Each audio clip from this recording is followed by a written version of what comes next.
नमस्कार दोस्तों। मोहन भागवत जी ने एक स्टेटमेंट दे दिया और इस स्टेटमेंट भी वो दिया जो उमेश अग्रवाल जी, आपको देखा है कि उमेश अग्रवाल जी हमारे यहाँ पर प्रोग्राम्स करते हैं। उन्होंने पहले बोल दिया था कि जैसे ही 100th ईयर शुरू होगा हमारे आरएसएस का, तो सारा का सारा दुनिया का जो इकोसिस्टम है उनके पीछे लग जाएगा, उनको डिमीन करना शुरू कर देगा। कल आपको याद है कि कौन सा दिन था? वो था रावण दहन का दिन था वो। और उस दिन मोदी जी रावण को मारने के लिए देखने भी गए थे हमारी प्रेसिडेंट के साथ। मैंने कभी भी उनको ऐसे काम करते हुए नहीं देखा है। यानी कि आहिस्ता आहिस्ता इनको अब याद आनी शुरू हो गई है हिंदुओं की, और हिंदुओं इनको याद आ गई है तो हमें भी अब याद करना चाहिए कि हिंदू कंट्री है। हिंदुओं को बचाने के लिए पूरे दुनिया में अब मुहिम हमें शुरू करनी पड़ेगी। मैं बड़ी बार वीडियो बनाया है, ये कंट्री हमारा है, ये कंट्री के जो इश्यूज़ हैं वो भी हमारे हैं। इसलिए यहाँ पर अनएम्प्लॉयमेंट हो, यहाँ पर अगर कोई बिज़नेस को इंक्रीज़ करना हो, हिंदुओं को सपोर्ट करना हो, हम उसके लिए हमेशा ही आगे रहेंगे। आपको याद है मैंने पहले बोला था कि वेंचर कैपिटल हम अपना शुरू करने वाले हैं। हिंदुओं को सपोर्ट हर तरह से पूरे दुनिया में हम करने को तैयार हैं। अब तो मोहन भागवत जी अब सड़क पे आ गए हैं। सड़क पे आ गए का मतलब ये नहीं है कि अकल आ गई है, मैं ये बोल रहा हूँ उन्होंने, भागवत जी ने, मोदी जी ने, योगी जी ने, तीनों ने मिलकर एक बात बोली है कि हिंदुओं यूनाइट हो जाओ। अब इनको अगर अकल आ गई है तो आई क्यों है? हिमाचल में देख लिया, हम नहीं इकट्ठे थे, हार गए। कर्नाटका में इकट्ठे नहीं थे, हार गए। ये पूरे भारत में इकट्ठे नहीं थे, 240 पे ही निपट गए। अब इनको भी अकल आ रही है कि इकट्ठे होंगे तभी काम होगा। और हरियाणा आपके सामने है, भागवत जी की पूरी टीम ने सपोर्ट किया मोदी जी को, यानी कि बीजेपी को, और वहाँ पर रिजल्ट आपके सामने है। लेकिन क्या रिजल्ट हमारी फेवर में है? सोच कर देखिए, कांग्रेस की जो वोट परसेंटेज है वो 40% है हरियाणा में, और बीजेपी का 39% है, और तो बीजेपी वहाँ पे जीती है। यानी कि अब हमें मुहिम चलानी पड़ेगी। अगर हमने, एक वीडियो दिखाता हूँ आपको मैं, कि अगर हमने इन सुअरों को, जो कि जन्म से ही नालायक हैं और इन्होंने जैसी जैसी बातें पाकिस्तान में जाकर करी हैं वो आपके सामने है। मैंने आरजू के साथ ये वीडियो बनाया था कि ये नालायक, ये कौम ही नालायकों की है। इनको तो जूतों का हार हमें पहनाना पड़ेगा। और पहनाएंगे कैसे? जब 51% हमारा वोट शेयर हो जाएगा भारत के अंदर हिंदुओं का, उसके बाद हमें कोई हरा ही नहीं सकता अपने कंट्री में। और ये कॉकरोच यहाँ पर आना बंद कर देंगे और ये भागने के लिए मजबूर होंगे। दोस्तों, ये पूरी की जो आरएसएस की मुहिम है, ये एक ही चीज़ के ऊपर रूटेड है, आइडियोलॉजी की, कि कंट्री फर्स्ट है। जब जब इन्होंने अपने आप को या अपने संगठन को आगे किया और कंट्री को पीछे किया, नतीजा हमारे सामने था। हम एक एक करके स्टेट हारते गए, कंट्री भी हारने से इतना सा दूर रह गए। और जो अपोजिशन पार्टी है, इनका तो मकसद है divide and conquer. Modi ji ने बोला भी था। अब हमें अपनी ही स्ट्रैटेजी बनानी पड़ेगी। हिंदुओं बटोगे तो कटोगे। अब महाराष्ट्र का टाइम है। महाराष्ट्र में हिंदुओं की मुहिम मैं चलाना शुरू कर रहा हूँ आज मोहन भागवत जी की स्टेटमेंट के बाद। हमें 51% वोट शेयर कम से कम हिंदुओं का चाहिए महाराष्ट्र में। महाराष्ट्र जीतना ज़रूरी है, क्योंकि कांग्रेस की जो एटीएम की मशीन है वो हम नहीं बनने देंगे महाराष्ट्र को। तो कमर्शियल कैपिटल है हमारा। और पहली बात ये है कि अगर अपोजिशन को, जिनका सोल मकसद है हिंदुओं को ख़त्म करना है भारत के अंदर, उनका अगर ये मकसद है तो हमारा भी सोल मकसद एक ही होना चाहिए कि सत्ता छीननी है जहाँ जहाँ पर ये हमारे से छीनने की बातें बोलते हैं। और कांग्रेस को मालूम है उसका जो वोट बैंक है वही कॉकरोच, वो उसी को वोट देंगे। हमें तो उन्होंने डिवाइड करके वोट बैंक अपने कब्जे में करने की कोशिश कर ली है। इसी को हमने जो डिवीज़न की जो इनकी पॉलिसीज़ हैं उसको ख़त्म करना है। और इनकी डिवाइड और सेलिब्रेट करने की जो पॉलिसी है उसको जड़ से ख़त्म करना है। उसके लिए हमारी यूनिटी अब ज़रूरी है। ये 100th ईयर है आरएसएस का। आरएसएस ने हमेशा ही काम किए हैं हिंदुओं के लिए नहीं, लेकिन पूरे देश के लिए। अब हमें हिंदुओं के लिए काम करना पड़ेगा। हो सकता है हमें हिंदू रक्षा पार्टी एक बनानी पड़े, मुझे उसमें भी डर नहीं है, मैं वो भी बनाने को तैयार हूँ। अब जुड़िए तो सही। हिंदू रक्षा पार्टी यानी कि पॉलिटिकल पार्टी बनानी है कि नहीं बनानी वो मुझे दिमाग में नहीं है, लेकिन हिंदू रक्षा पार्टी हमें बनानी पड़ेगी वैसे ही जैसे एक मोसाद है।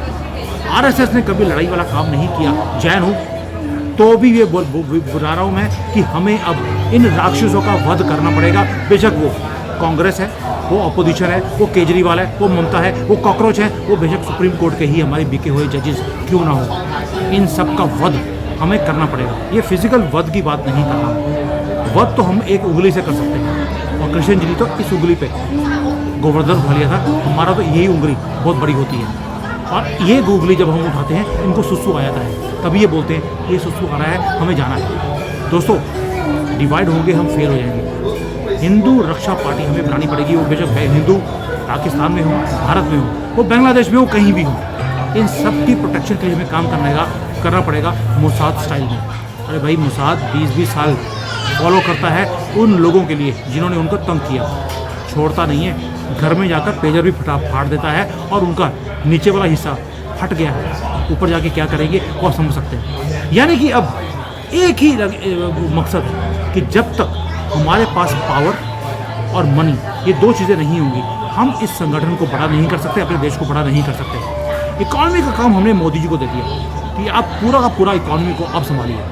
मुझे लगता है जो दूसरा काम है वो दूसरा हमें ही करना है, और जो ये पूरी कंट्री का जो डायनामिक्स है वो हमें अपने हाथ में लेना पड़ेगा, क्योंकि इस कंट्री में, भारत में अभी रेडिकल एलिमेंट्स बढ़ते जा रहे हैं, और इन रेडिकल एलिमेंट्स को ख़त्म करने का एक ही सिस्टम है, हमें यूनाइट होना पड़ेगा।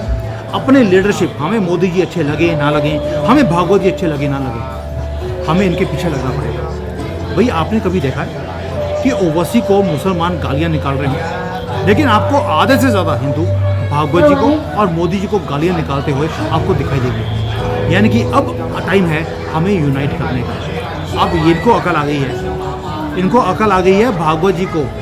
उन्होंने बांग्लादेशी हिंदुओं के लिए स्टेटमेंट दिया भी कि जो हिंदू जो है वहाँ पर मारे जा रहे हैं, हम उनके साथ खड़े हैं, बस इतना ही।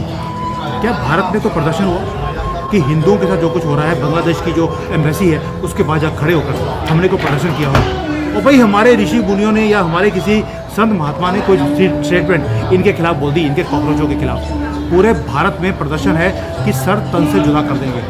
हमारे वहाँ पर लाखों करोड़ों हिंदुओं को मारा जा रहा है, लड़कियों को उठाकर ओपनली रेप कर रहे हैं। जब लड़कियाँ स्कूल से आती हैं उनकी वीडियोस बनाकर वायरल कर रहे हो, और हमारे हिंदुओं की तरफ से भारत के अंदर इनकी एम्बेसी के बाहर कोई भी प्रदर्शन नहीं। इसीलिए हमें taken for granted Modi ji भी लेते हैं, भागवत जी भी लेते हैं, और हम खुद भी लेते हैं अपने आप को टेकन फॉर ग्रांटेड। दोस्तों अगर इस रेडिकलाइजेशन को ख़त्म करना है, हमें इलेक्शन को जीतने ही पड़ेंगे, और अपनी हिंदू सोसाइटी को बचाने के लिए हम हिंदुओं को इकट्ठा भी होना पड़ेगा। ये डाइवर्सिटी जो हमारे अंदर है, इसे जब तक हम यूनाइट नहीं करेंगे, हम भारत को हम सेफगार्ड नहीं कर सकते। और इसकी पावर देखिए, भागवत जी ने एक स्टेटमेंट दे दिया, हिंदुओं यूनाइट हो जाओ, वसी के पिछवाड़े में आग लग गई।